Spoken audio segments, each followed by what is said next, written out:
Bom dia, glória a Deus. Tá bom o som, hein? O som tá muito bom. Não sei se a minha voz é boa, mas o som é bom. Glória a Deus, glória a Deus. A Renata falando, eu me lembrei que esses dias eu vi uma reportagem e onde uma criança descobriu que ela estava sendo abusada, ela não sabia. E num projeto desse, dentro da escola, ela viu ali que ela estava sendo abusada há muitos anos por um professor particular. E ali, graças a Deus, o professor foi levado ao chilindró, né, para ele não abusar de mais ninguém, não roubar a inocência de mais nenhuma criança.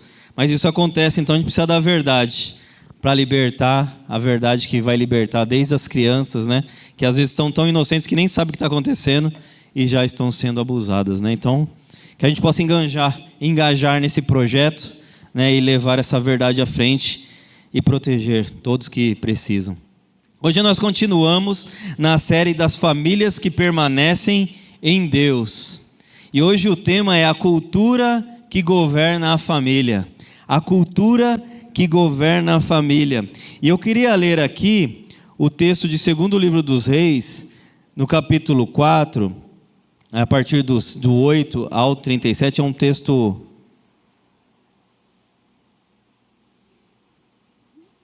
É um texto um pouco longo, do 8 ao 37, então eu vou pedir que você ouça aí com atenção. Evite nesse momento sair, beber água, ir fazer outra coisa, se concentre na palavra, porque certamente Deus, Ele tem algo para falar conosco nesta manhã. Diz assim, 2º livro dos Reis, capítulo 4, versículo 8 ao 37. Certo dia Eliseu foi à cidade de Sunem. Uma mulher rica que morava na cidade o convidou para fazer uma refeição em sua casa. Depois disso, sempre que ele passava por lá, parava na casa dela para comer. A mulher disse ao marido: sem dúvida, este homem que sempre passa por aqui é um santo homem de Deus. Vamos construir um quartinho para ele no terraço e mobiliá-lo com uma cama, uma mesa, uma cadeira e uma lâmpada. Assim, quando ele passar por aqui, terá um lugar para ficar.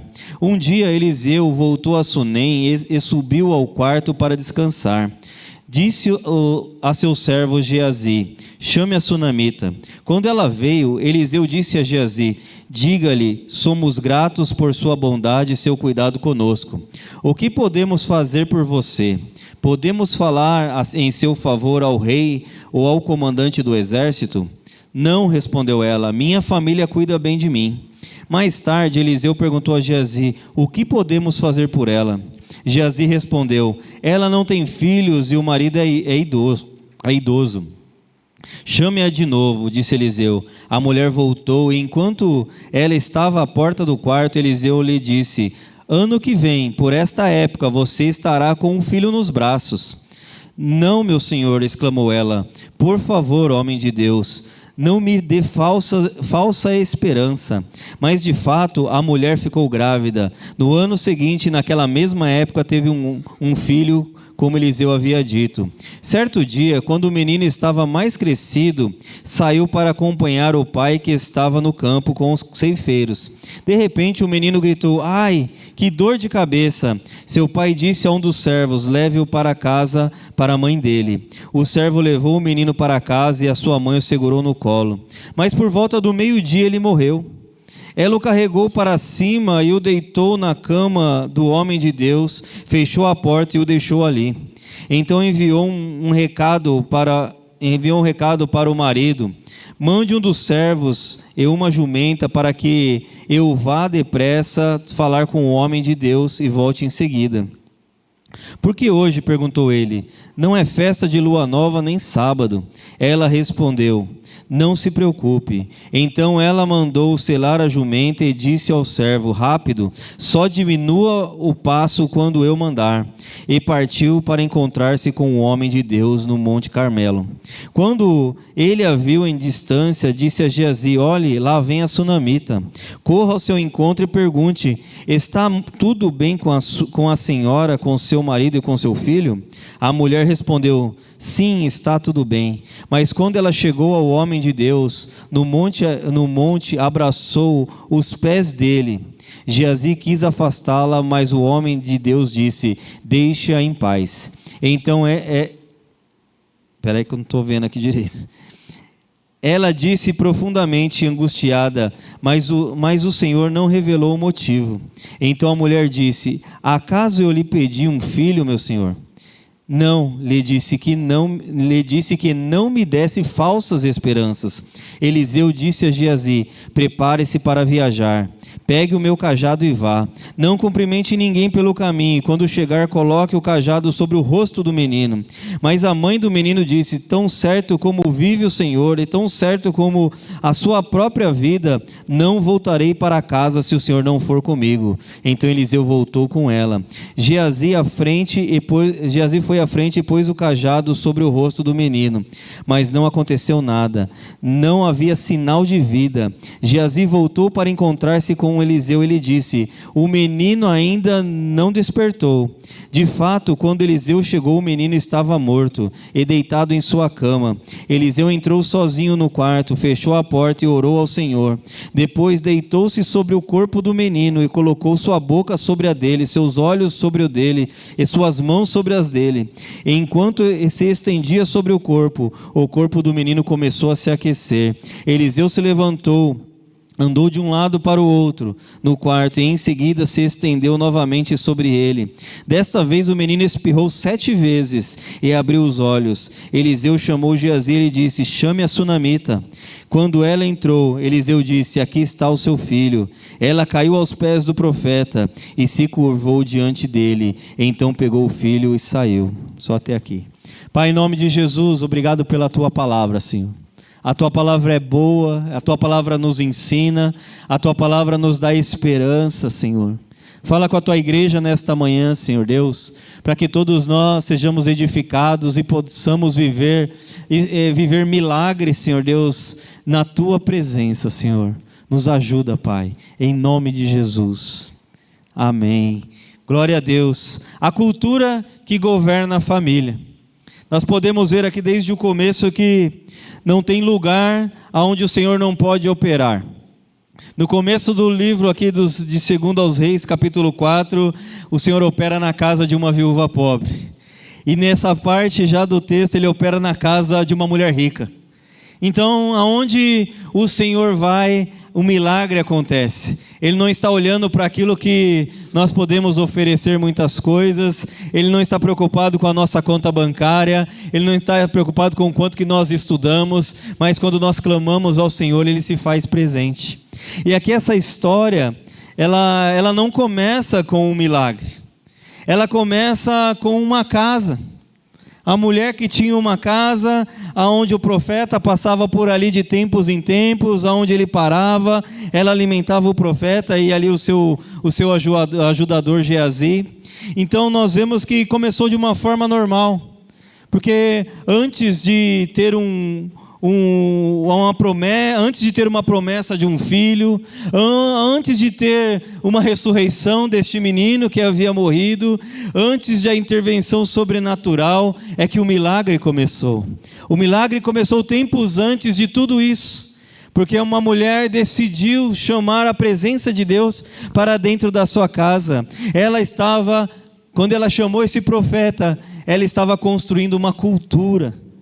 Ela estava dizendo para a sua família: é assim que eu quero viver, é isso que eu quero para a nossa família. Eu quero a presença de Deus aqui na nossa casa. Essa mulher discerniu isso e ela tomou uma decisão. Porque muitas vezes nós vemos isso, nós sabemos que a presença é boa, nós sabemos que o Senhor é bom, nós sabemos que nós precisamos de mais, mas nós ficamos parados. Muitas vezes nós olhamos as coisas acontecerem e ficamos parados, sem tomar atitude nenhuma. Mas ela tomou uma atitude poderosa. Ela não deixaria a presença de Deus apenas passar. Dali passava para o Monte Carmelo, do Monte Carmelo para outro lugar, e vinha aquele homem, e passava uma vez, e daqui 3 meses, e daqui 1 ano, e essa presença só passava. Ela disse que queria mais, ela mostrou que ela queria mais. E eu queria reforçar aqui o versículo 10, diz assim, vamos construir um quartinho para ele no terraço e mobiliá-lo como uma com uma cama, uma mesa, uma cadeira e uma lâmpada. Assim, quando ele passar por aqui, terá um lugar para ficar. Isso ela falou ao marido dela. Ela não estava apenas construindo um cômodo físico. Se nós olharmos a história, né, nós vamos ver que não era apenas um local físico, mas era um local de manifestação do Senhor. Se você lembrar daquele filme O Quarto de Guerra, né, se você não assistiu, assiste, já tem outro também mais novo, mas aquele quarto onde aquela mulher orava, né, tem muito costume nos Estados Unidos esse quartinho aí, né, onde aquela mulher orava, colocava os pedidos de oração, né. Nós vemos que um dia, quando ela foi vender a casa dela, chegou alguém lá, entrou naquele quarto e alguém orava neste lugar, porque era mais do que um quarto, a presença de Deus se manifestava ali naquele lugar, e é isso que ela fez. Ela estava estabelecendo uma cultura espiritual para dentro da sua casa. Nós podemos viver isso, você pode viver isso. Essa cultura, ela transforma. E o milagre, muitas vezes, né, nós queremos um milagre, mas antes do milagre nós podemos preparar o lugar. Eu não estou aqui limitando Deus. Quem sou eu para limitar Deus? Ele pode entrar em qualquer situação e operar na hora que Ele quiser. Mas às vezes nós podemos atrair a presença do Senhor, criando condições para Ele habitar na nossa casa, para Ele entrar na nossa vida, e que nós possamos ter uma cultura que o atrai em nós, que leve Ele para dentro da nossa família. Quando eu falar casa aqui, eu não quero dizer uma casa com a estrutura física, eu quero dizer de um lar, eu quero dizer de uma família. É uma posição que essa mulher tomou, aonde o Senhor seria atraído para a presença do Senhor, Deus seria atraído para dentro da casa dela, e que ela esperava que um milagre pudesse acontecer. E todo mundo que anda na presença de Deus tem sempre alguma história para contar. Eu não conheço ninguém que possa ficar calado diante do que Deus já fez. Eu sei de muitas histórias boas aonde o Senhor operou. Independente do tamanho da sua casa, independente do tamanho da sua família, nós precisamos entender que isso não é tudo, mas o que vai mudar a nossa família é o Espírito que governa ela. Nós não podemos colocar, ao acaso a nossa família, mas o Espírito de Deus precisa governar a nossa casa.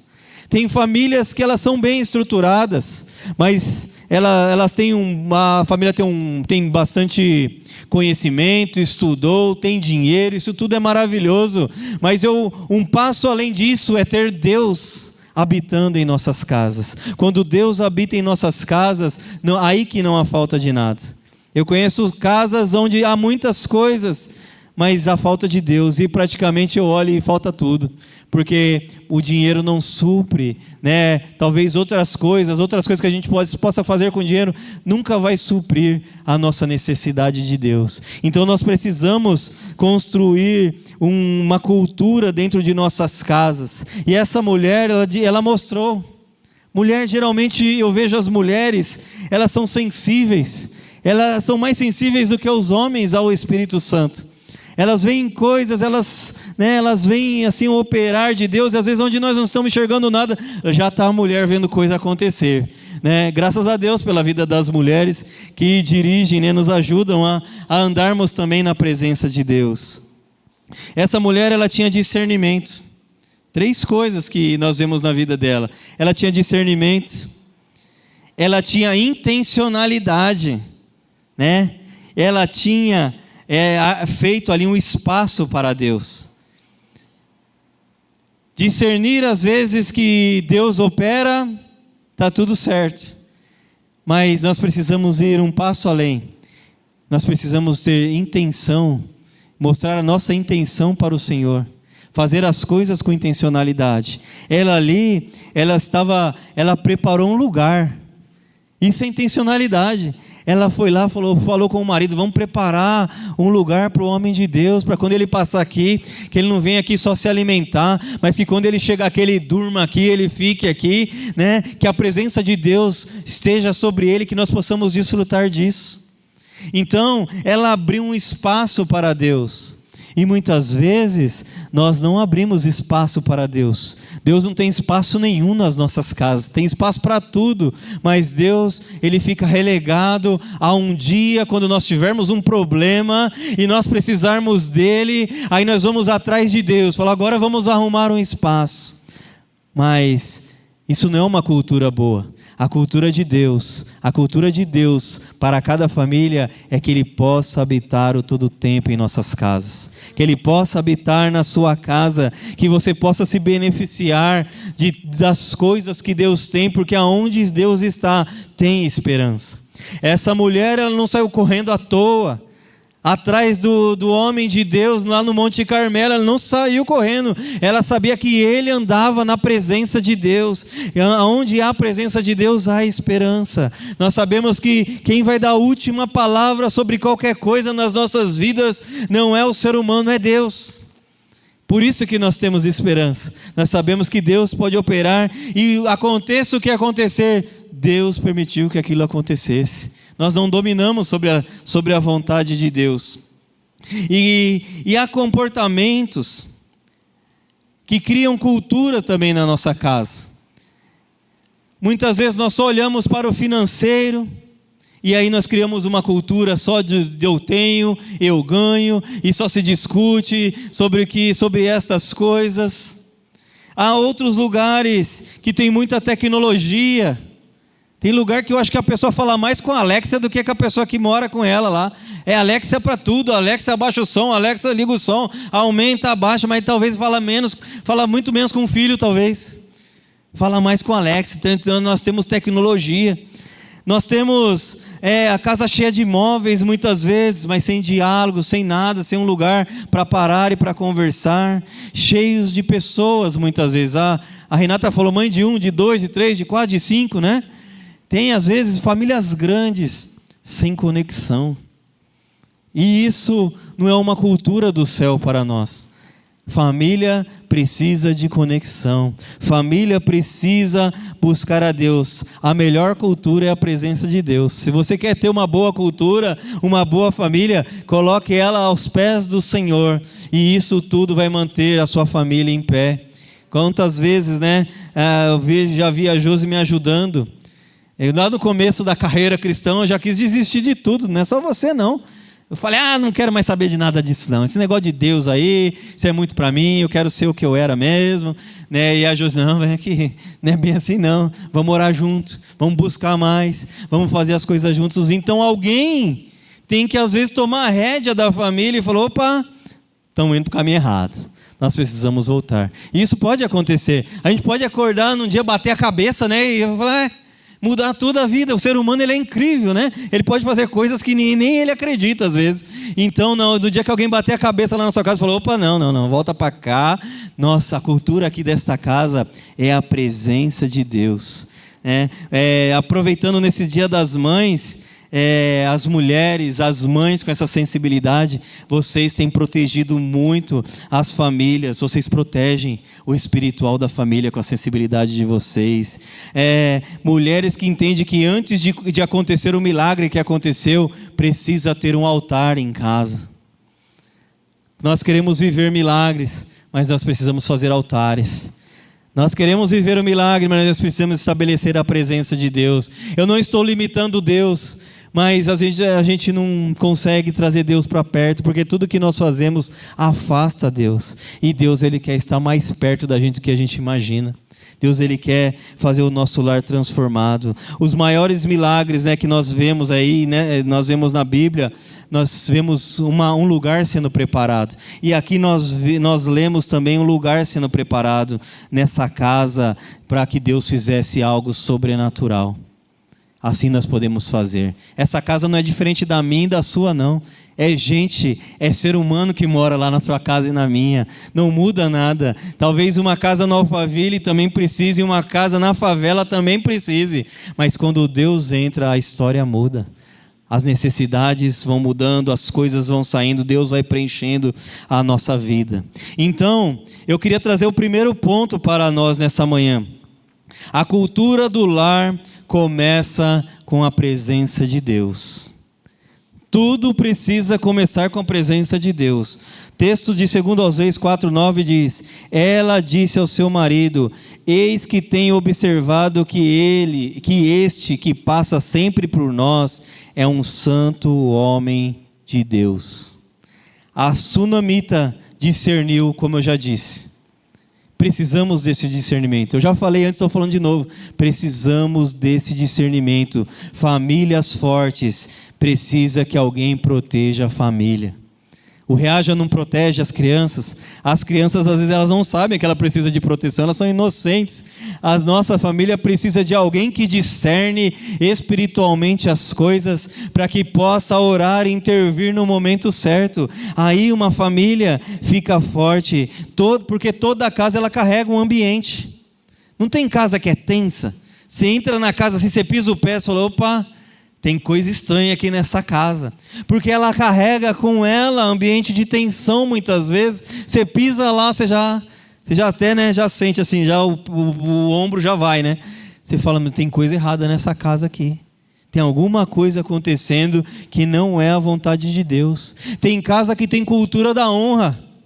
Tem casa que tem cultura da desonra, ninguém respeita ninguém respeita os mais velhos, vai cada um por si, Deus por todo, cultura da desonra. E assim, não é uma casa boa, não é uma família boa que transmite a graça de Deus. Tem lugar que tem comunhão, tem lugar que tem distância. Tem cultura sendo formada. E qual é a cultura que nós queremos para nós? Nós não vamos estabelecer em um dia da nossa vida, um dia nós acordamos e falamos: vou estabelecer uma cultura nova. A cultura, ela vai gerando. Qual que é a cultura do nosso país? Ela não nasceu hoje, nós conhecemos o que tem hoje. Vem de 500 anos aí, ó, cultura, formando as músicas que nós ouvimos, o jeito que o país é, o que come, as festas que tem. Cada país tem sua cultura. Nós lemos muito na Bíblia a história de Israel, é a cultura deles. Mas nós percebemos que quando Deus entra nas nossas casas, quando a presença está lá, é a melhor cultura que existe. Eu te provo na Bíblia.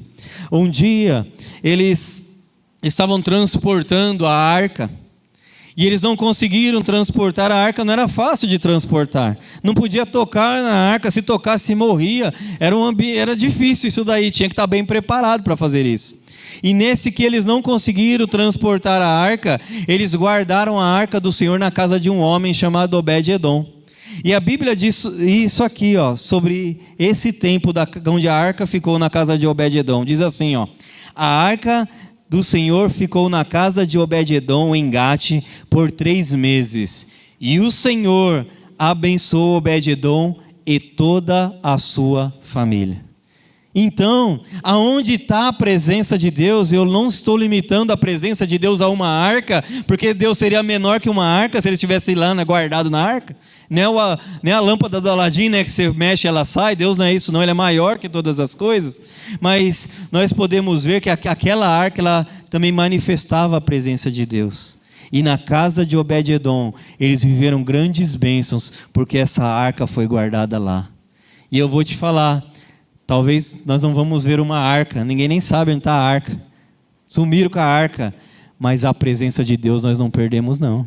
A presença de Deus pode habitar lá, e não só 3 meses, ela pode ser constante. Isso vai da nossa decisão, daquilo que nós buscamos e queremos para nós e para a nossa família. Você que é sacerdote do lar, você que é mãe, você tem uma responsabilidade sobre todos aqueles que dependem de você, e não só de ensinamento das coisas do mundo, mas de todas as coisas de Deus. A Bíblia nos mostra que precisamos ensinar, e o pastor citou o texto lá de Deuteronômio na semana passada, Deuteronômio 6, né, que nós precisamos ensinar pelo caminho, assentado, ao levantar. Em todos os lugares nós precisamos ensinar essa próxima geração, para que eles tenham uma família ainda melhor do que a nossa, né? E aí, dentro de algumas casas, o que nós vemos muitas vezes é que nós não damos o melhor nas nossas casas. Não sei se você já fez isso, eu já fiz. Nós não damos o melhor, nós não somos a melhor versão nas nossas casas. Às vezes nós queremos casas boas, mas o nosso palavreado ele não é bom. Aquilo que nós falamos só machuca, só vai para machucar, nunca é uma palavra, né, que possa abençoar. E aí nós criamos um ambiente difícil de se viver. Tratamos melhores as visitas do que aquelas pessoas que moram na nossa casa. Nós separamos, né? Às vezes tem casa, e lá eu não tenho essa cultura, mas separamos a melhor louça para a visita. Irmãos, separa o que é melhor para a sua família. Não separa uma louça para quem vai vir na sua casa de sei quantos anos, em quantos anos. A louça vai até ficar velha lá, né? Vai ficar até marcada. E nós estamos separando. Quando vier uma visita, dá o seu melhor para quem senta à mesa com você. Cria uma cultura, falando, vamos fazer o melhor para nós. E a visita vai vir e ela vai ser abençoada também. Se a nossa xícara está quebrada, eu quero te dizer que eu estou bebendo na xícara quebrada também, porque é isso que é a nossa casa. A nossa casa é exatamente isso, ela tem que transmitir exatamente o nosso dia a dia, né?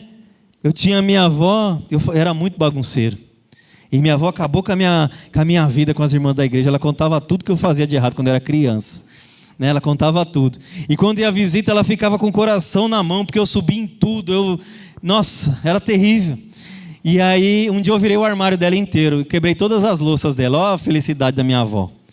A loucinha que ela trouxe desde que era menina lá do Paraná, né? Então ela passava já um sabão em mim antes de a visita chegar. Minha avó, né? Então ela queria mostrar o melhor da casa dela, mas tinha que mostrar eu também, né? Ó, esse menino faz parte dessa casa, ele destrói aqui, mas ele é meu neto, né? Ele é meu. Então, muitas vezes nós queremos fazer o melhor para quem está de fora, o melhor. Nós temos a maior paciência do mundo com quem trabalha com a gente, né? A gente pega na mão, a gente ensina, faz assim. Aí com aquele que está do lado é aos gritos, é aos berros, criando uma cultura, né, muito ruim. Sorrimos para quem está na rua, né? Pai do Senhor, e sorri, bom dia. E na nossa casa a gente às vezes não tem coragem de falar um bom dia para quem está lá, que vive, que luta com a gente.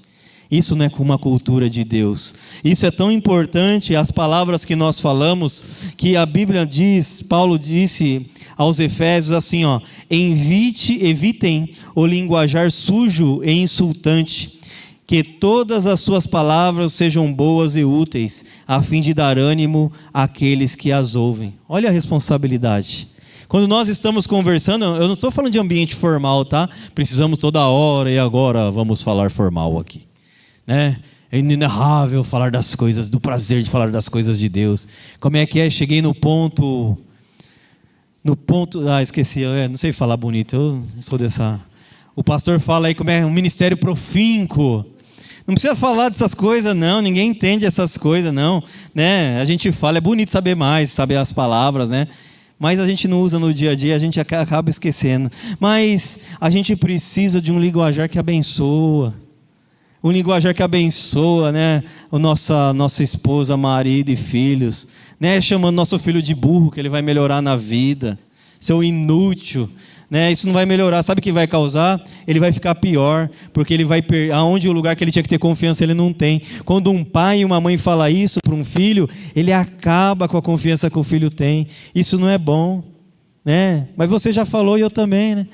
Nós já falamos, mas não podemos criar essa cultura, a gente perde a cabeça, né? Mas é burro, não estou falando 10 vezes a mesma coisa, não entende isso daí, mas não deveria falar. Isso pode acabar, pode criar algo nos nossos filhos, no nosso marido, nas nossas esposas. Aí vai olhar para quando eles tiverem um desafio, eles vão lembrar assim: até meu pai acha que eu sou burro, imagina o pessoal aqui do trabalho. Imagina se eu vou passar nessa faculdade.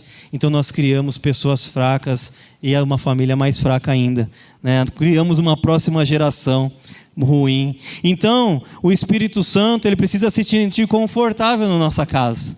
Como que ele vai se sentir confortável na nossa casa? Oração, comunhão. Eu marquei 4 coisas aqui: conversa, presença. Né? Não dá para fazer família no WhatsApp, né? Criar família pelo WhatsApp. Tem que estar lá, tem que estar presente, tem que viver a vida, tem que estar junto com a família. Então, famílias não são perfeitas. Se sua casa não é perfeita, glória a Deus. Só vai ler na Bíblia aqui, que você vai ver que não tinha ninguém perfeito nesse negócio aqui, ó. Era igual ou pior que nós, talvez. Mas o que acontece? O que muda a nossa família? A dependência de Deus. cultura do Senhor nas nossas casas. E a cultura do lar, como nós vimos na sunamita, não é sulamita, tá? Sulamita está em outra parte da Bíblia, é sunamita, porque ela era de Sunem, era de uma região de Sunem, então ela é a sunamita. Ninguém nem falou o nome dela aqui, mas o que ela fez marcou a história desse homem e a nossa também, porque essa história nos traz esperança. A história dessa mulher, ela mexe conosco. E aí diz aqui, que ela percebeu e decidiu agir. E ela disse assim para o marido dela: vamos construir um quartinho para ele no terraço, e mobiliá-lo com uma cama, uma mesa, uma cadeira e uma lâmpada. Assim, quando ele passar por aqui, terá um lugar para ficar. Olha a intenção. Ela preparou um cômodo, ela preparou uma cama, ela preparou uma mesa, ela preparou uma cadeira e ela preparou uma lâmpada. Nada ali foi acidental. Ela construiu um lugar para receber a presença de Deus. Às vezes nós queremos que as coisas acontecem acidentalmente, né? O brasileiro, ele é assim. O brasileiro, ele acha que um jogador vai resolver a seleção brasileira. Não é assim? Não, se aquele jogador for para a Copa, ele vai resolver, mas tem que ter mais outros lá. Tem que ter outro. Né? A gente acha que um político, se aquele político entrar, ele vai resolver tudo que a gente precisa. Irmão, a gente tem 500 anos de história. Nós não resolvemos nada. Se fosse por isso, já passou muita gente boa e ruim nisso daí. E não resolveu. Então, para que nós tenhamos um futuro melhor, uma casa melhor, nós precisamos criar um ambiente. Lares saudáveis, eles não nascem espontaneamente. Se nós queremos relegar isso a alguém ou alguma coisa, né? Porque, né, se acontecer tal coisa vai dar certo a minha família, né? Não é esse misticismo que vai ajudar a gente a ter um lar melhor, não. O que vai ajudar nós a termos um lar melhor é a gente preparar a nossa família para a presença de Deus. Quando nós preparamos ela, Deus opera. Lá ela colocou uma cama. Era um lugar de descanso. Uma casa tem que ser esse lugar. Não tem pessoas que não querem ir para casa. É tanto problema na casa que falou: não quero passar na porta de casa, vou chegar lá quando todo mundo já estiver dormindo, eu levanto e saio de novo no outro dia, não falo com ninguém, não quero saber de nada. Às vezes lá no bairro, tem gente que eu não sei nem o nome, mas eu sei que ele fica na padaria o dia todo. Você passa lá, está na padaria, de manhã, na hora do almoço, eu falei: será que a pessoa não tem uma família para comer junto, para almoçar junto, para conversar? Tem que ficar o dia todo bebendo na padaria. Então é a cultura que se criou, mas a cultura do lar cristão é outra. É a cultura, a nossa casa é o nosso descanso, é o nosso refúgio. Olha o que diz a Bíblia sobre isso: melhor é um bocado seco e com ele a tranquilidade, do que uma casa farta de carnes e contendas. O que adianta nós construirmos algo e falar: eu tive sucesso, se a nossa família está destruída? Não teve sucesso, biblicamente, sucesso nenhum. Não teve sucesso. Lá ela colocou uma mesa. O que significa uma mesa? Um lugar de comunhão, um lugar onde se conversa, um lugar onde a presença de Deus se manifesta. A Bíblia diz, né, que eles partiam um pão de casa em casa. Se ele queria isso para os irmãos, imagina para uma família. Ele quer que nós comamos juntos, reunimos nossa família, nossos filhos, e fica ali, senta na mesa e come, senta na mesa e conversa. Colocou uma cadeira. O que significa uma cadeira? Um lugar de permanência. Conversa de pé não dura muito, né? Porque cansa as pernas. Então a gente quer que para conversar melhor a gente senta, puxa a cadeira e aí conversa. Conversa de pé, conversa rápida. Então às vezes nós queremos assim com Deus, conversa rápida. Rapidinho. Pai, pô, Deus, eu quero isso, hein? A oração, a mesma de ontem, para nem gastar muito tempo, né? Conversa rápida com Deus. O Senhor sabe todas as coisas, Senhor. E vamos embora. Conversa rápida. A gente não quer gastar um tempo na mesa, nem com Deus e nem com as nossas famílias. Outra coisa que ela colocou lá, a lâmpada. Que a nossa casa seja um lugar de luz, onde a luz brilhe. A palavra de Deus diz: lâmpada para os meus pés é a tua palavra e luz para os meus caminhos. Então quando a presença chega, o ambiente é iluminado. Por que nós descobrimos, né? Quando você não conhecia a Cristo, você achava que estava abafando, né? Eu também, estou abafando. Eu sou bom nisso, sou bom naquilo e tal. Quando eu conheci a Cristo, eu falei: eu sou ruim em tanta coisa, eu preciso melhorar toda hora, eu sou um pecador miserável. Deus, ele acaba com a gente. Quando a palavra de Deus vem, ela revela as trevas que há em nós. E isso é bom, isso não é ruim. Se você se sentir muito pecador, dá glória a Deus, que fala, Deus está operando na minha vida, Ele está me permitindo mudar. Então a lâmpada, ela faz isso. O Senhor, né, Ele vem transformando as nossas vidas. Construa uma cultura no seu lar onde haja princípios bíblicos. Não deixe a Bíblia em momento nenhum. Nós precisamos da Bíblia para tomar as nossas decisões. A cultura certa, ponto 3, a cultura certa sustenta a família nos dias difíceis. Aí que pega. A Bíblia diz que o dia mau ele chega, tá? Nós, por estarmos na igreja, nós não vamos escapar desse dia mau. A notícia ela bate na porta, ela não bate, ela nem pede licença lá no portão, ela já chega dentro de casa. A notícia vai chegar. Mais dia ou menos dia ela chega.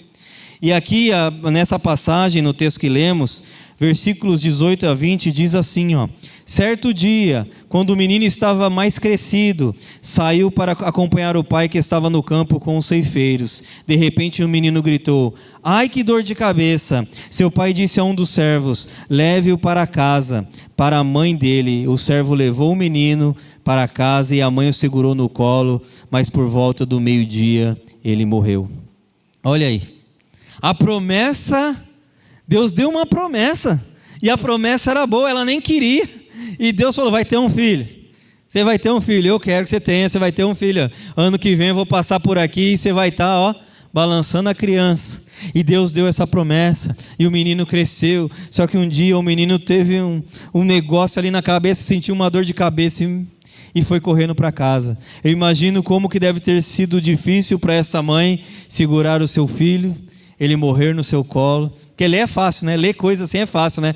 Mas fazer toda essa situação, se você imaginar na cabeça, né? Quando nossos filhos ficam doentes, a gente já quase morre junto, fica doente junto. E aí ela pegou esse filho, ficou até o meio-dia, esse filho faleceu, ela levou para o quarto que ela tinha construído e colocou esse filho lá. O lugar que ela construiu em dias de paz, aquele lugar que sustentou a fé dela, né? Naqueles dias, é o lugar que ela levou o seu filho nos dias de crise.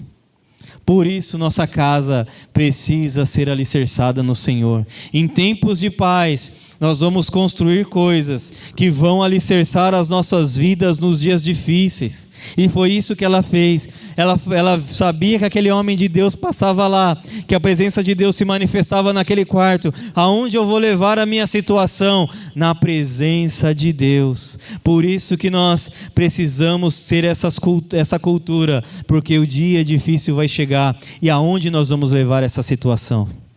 Como nós vamos resolver isso? As famílias precisam construir altar antes da crise, porque a crise vai chegar. Eu não quero ser o agente da notícia ruim aqui, né? O cavaleiro do apocalipse, né? Eu não quero ser essa pessoa, mas eu quero te dizer que chega. Tem um tempo bom e tem um tempo triste. A Bíblia nos ensina que há tempo para todas as coisas, e eles chegam. Mas como que nós vamos reagir? E a melhor coisa que nós temos para fazer é o que está em Mateus 7:24. Quem ouve as minhas palavras e as pratica é tão sábio como a pessoa que constrói uma casa sobre uma rocha firme. E lendo isso, eu lembrei do bambu. E nós vemos aí por aí, às vezes, bambu, né, aqueles bambuzais. E nós não sabemos muitas vezes como funciona a questão do bambu. Eu já ouvi falar que o bambu ele crescia totalmente para baixo antes de crescer para cima. Mas não é isso, né? Estudando sobre isso, não é isso que acontece. O bambu ele não cresce tanto para baixo. Ele cresce entre 30 e 90 centímetros. Mas o bambu, ele vai se expandindo horizontalmente. E ele vai criando uma rede de raízes e de nutrientes que vão fortalecendo todo aquele bambuzal. Vai fortalecendo tudo. É a cultura do bambu, né? Ele é assim. Talvez se a gente fosse pensar que alguém um dia começou assim, o bambu a princípio não era assim, depois alguém falou: opa, nós estamos errando, nós estamos muito fraquinhos, nós precisamos melhorar as nossas raízes. E aí a próxima turma falou: olha, aquele bambu, lembra daquele bambu lá, nosso vô lá? Ele melhorou as raízes. Assim é uma casa. Então, o bambuzal ele vai crescendo por baixo da terra. Vai crescendo, ninguém vê nada acontecendo em cima. Daqui a pouco, o bambu ele começa a crescer. Só que quando ele cresce, ele chega a crescer 1 metro por dia. Irmãos, é quase maior que eu, né? Em 2 dias o bambu já é bem maior que eu. 1 dia e meio, né? Passou tudo que eu demorei, né? A vida inteira para chegar, o bambu cresce em 2 dias. E o bambu sai crescendo. Só que um dia, o bambu vai passar por situações difíceis também. E você sabe quem vai salvar o bambu?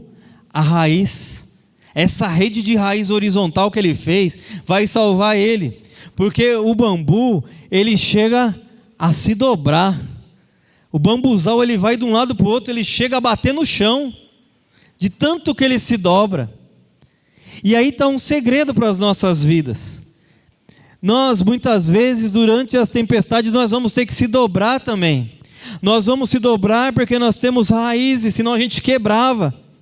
E quando nós se dobrarmos, se nós transportarmos para a nossa vida, nós precisamos se dobrar na presença do Senhor. Quando nós nos dobrarmos à presença do Senhor, a tempestade vai passar. Ela vai vir e ela vai chacoalhar a nossa casa, a nossa vida de um lado para o outro. E nós vamos descer, mas quando nós descermos, nós vamos estar nos pés do Senhor também. Porque a nossa raiz ela está firme. E nós precisamos disso. A sua vida é assim. A minha vida é assim. Quando nós criamos cultura em nossa casa, nós estamos criando raízes que às vezes não aparecem, mas está criando a raiz lá. Esses dias no GC eu estava vendo a criança pequenininho e estava cantando louvor, e a criança cantando um louvor pequenininho. Aí eu pensei, por que ele canta um louvor? Porque tem raiz na casa dele. A música é cantada, e o menino não precisa de letra, não precisa de nada, ele sai cantando, porque ele sabe o que é raiz. A raiz está andando por todo lado, está indo. E aí, no tempo difícil que vai chegar para mim e para você, nós vamos até encurvar, mas nós não vamos quebrar, porque nós vamos se curvar na presença de Deus. É isso que faz culturas familiares fortes. Precisamos de intenção. Aleluia. E para concluir aqui, o ambiente preparado para a presença agora se torna um ambiente de milagre. Há uma decisão que foi tomada anos atrás. Vamos fazer um quarto para o profeta aí, vamos fazer um negocinho melhor para ele trazer a presença de Deus aqui. Anos atrás, não começou no dia da adversidade, começou tempos antes. Eu queria marcar isso, porque o brasileiro ele é muito assim, né? Vamos confiar, alguém vai fazer algo e vai mudar tudo. Quem tem que mudar sou eu e você. Nós temos que começar hoje, se nós não começamos, para que daqui a pouco nós possamos olhar para trás e falar, ó, essa raiz aí, ó, começou lá em mim, ó. Eu estabeleci essa raiz para minha família. Hoje o meu filho, eu estou dando glória a Deus, ainda que filho dá um trabalho, mesmo você criando na igreja muitas vezes, né? Mas às vezes você vai ver que ele vai voltar para a casa do Senhor, porque ele tem raiz lá. A raiz dele não foi plantada em outro lugar, foi plantada ali, ó. A casa com raiz forte. Ele vai olhar e vai voltar. E aqui diz, né, que Eliseu se levantou, andou de um lado para o outro no quarto, e em seguida se estendeu novamente sobre ele. Dessa vez o menino espirrou 7 vezes e abriu os olhos. Eu acho um tanto estranho, se você analisar o texto, o profeta se deitou sobre o menino. Ele se deitou, pôs olho sobre olho, nariz sobre nariz, boca sobre boca, braço sobre braço. Presta atenção no texto. E ele fez isso, se levantou, voltou, aí o menino aqueceu, ele saiu, voltou de novo, colocou de novo, aí o menino espirrou. É engraçado essas coisas, por que Deus faz isso? Não sei, lá um dia a gente pergunta para Eliseu, Eliseu, por que você fez isso, hein, Eliseu? Por que essa história aí? Por que não podia só orar, né? Ele fez dessa forma.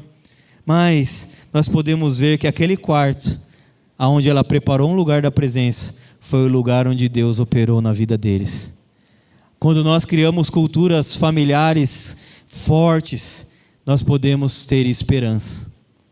A esperança que o Senhor vai operar. A esperança que a última palavra é dele. Porque nós sabemos que nós vamos até onde nós pudermos.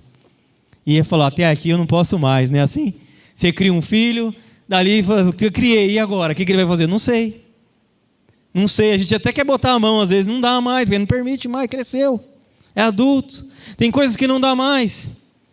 E o que vai manter? O que vai levar lá na frente? A cultura que foi estabelecida em uma casa. Famílias que acolhem a presença e experimentam restauração.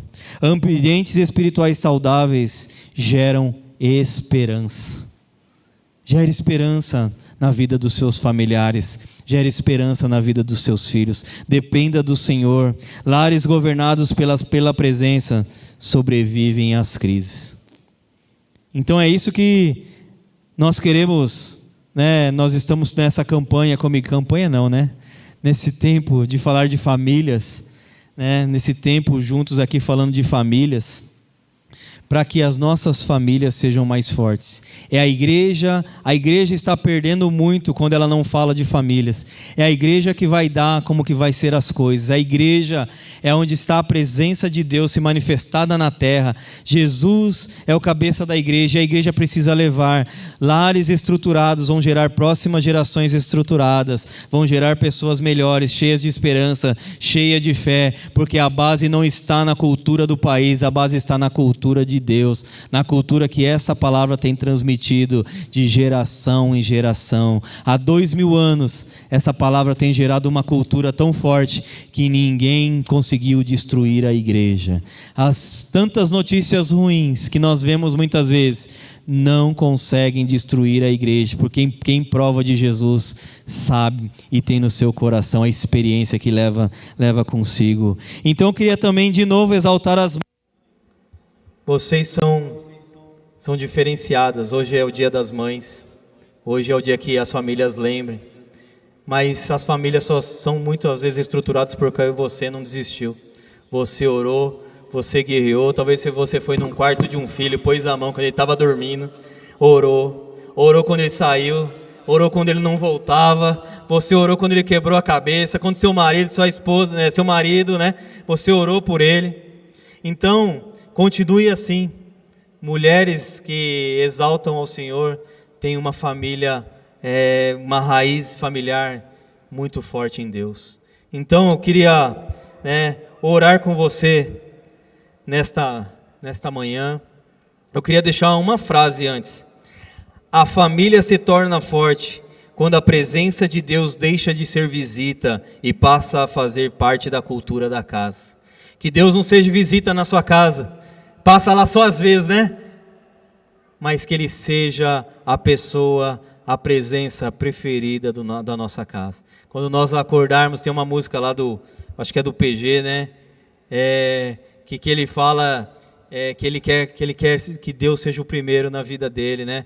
Ele não quer dar uma parte só da vida dele, ele quer dar toda a vida dele. Então que nós possamos, desde o momento que nós acordarmos, poder falar: e Senhor, eu quero o Senhor por completo na minha vida. Me ajuda a criar raízes fortes que vai sustentar a minha casa, que vai sustentar a minha família. E eu tenho certeza que assim como aconteceu com essa mulher a sunamita, que assim vai acontecer nas nossas vidas também. Amém? Glória a Deus.